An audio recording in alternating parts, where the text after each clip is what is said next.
श्री नारद जी महाराज पहुंच गए। नारद जी ने कहा, इंद्रदेव आपको मालूम है पृथ्वी पर आपका पूजन होता था, अब आपका पूजन बंद हो गया, ब्रजवासियों ने बंद कर दिया। किसके कहने पर?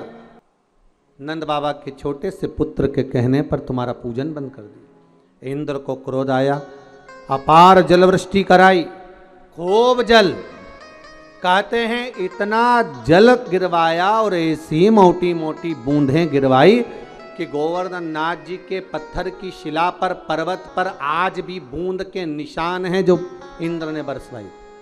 सोचिए, पर्वत पर पानी की बूंद के निशान है तो सांसारिक जीव का क्या हुआ होगा। जब क्रोध बरसता है तो ना जाने कितनों को लेकर चला जाता।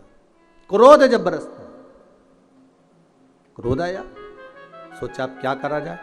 सारे ब्रजवासी भगवान कृष्ण के पास गए। लाला, तूने गोवर्धन नाथ जी का पूजन कराया था, लाला अब बचा ले।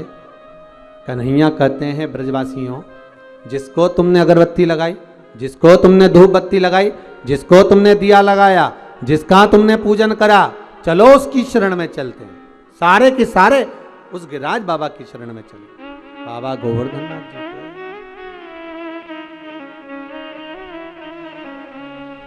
सारे के सारे गिरिराज बाबा की शरण में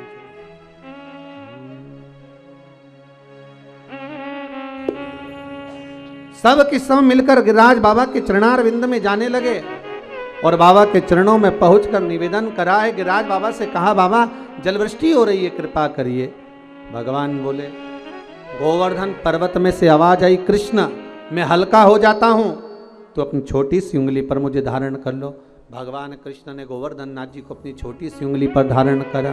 7 दिवस बरखा भारी हुई, तब जाकर इंद्र क्षमा मांगने आए और गोवर्धन नाथ जी को भूमि पर रखकर भगवान कृष्ण ने कहा, गोवर्धन नाथ जी, कली में तुम सम देव ना दूजा, सुर नर मुनि सब करते पूजा।